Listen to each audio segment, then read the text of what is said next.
It is an absolute privilege every day to come to work and be able to be a part of the women's lives, to be included, and they'll chat with you, and once they get a sense of trust, they'll let you into their lives a little, and they'll include you, and then you can start to help them in areas that they want that support. To see them once they've been in the program for many months sometimes, to start bonding and making friendships, which they haven't been able to do because they've been going from accommodation to accommodation. That is just every day a joy for me. And to see in their face, they come and they'll talk about being home, and it is just a joy. We're very unique because it's a female-only residential facility. We're the only organisation that offers that. The women that have come have experienced years of just going from one accommodation to the other with different degrees of facilities, and usually it's with mixed gender, and this poses such a problem. We need more facilities so that the women have a sense of safety and security, and with amenities that, like ensuite bathrooms and just amenities that everyone in the community would just expect. After weeks or months, I still get them coming up to me and going, "Are you sure I can stay here? Am I really able to stay here? Do I have to move in 6 months?" No, this is your home. You can stay here for as long as you need.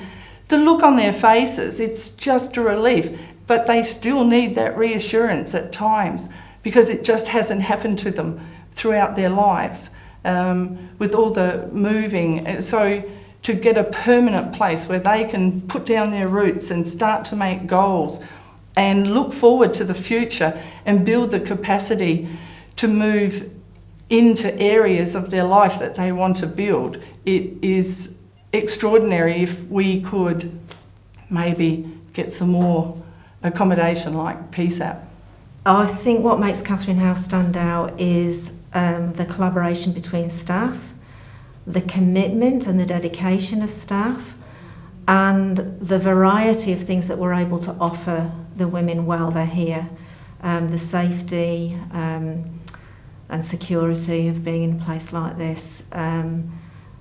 We just see women get their voice back, and it's fantastic. We were doing a maths course once, and there was a lady in there that said that she'd never learnt maths at school, and she couldn't use a calculator, didn't know how to add up, and we were talking about estimating and rounding.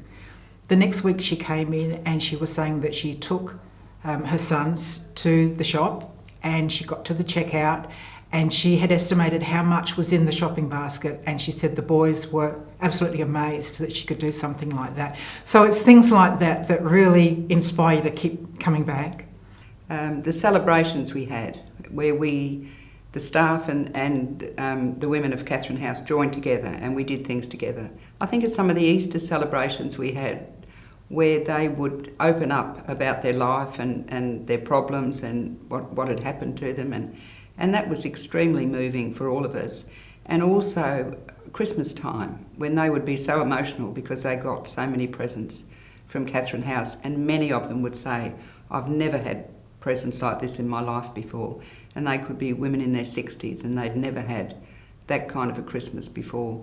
And I found that quite emotional myself at the time, and I think of that regularly. One of the things that clients will often say in feedback is that the thing that was most advantageous when they came into the communal setting was the sense of safety, a room within a home where other people lived. There was something about the uniqueness of this organisation. I think we're the only crisis accommodation in South Australia for women who aren't directly coming just from DV. So we would work with women who do have mental illness, who do have drug and alcohol issues, who are homeless due to financial reasons. There's such a wide variety of why people come to the emergency program. So when Sagamartha came along, I could just see how much that changed the women here.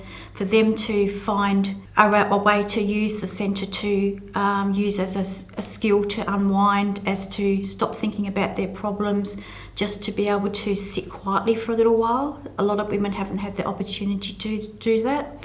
And then building up on their skills that they've had and leading that into opportunities to study for themselves and to get employment out of that.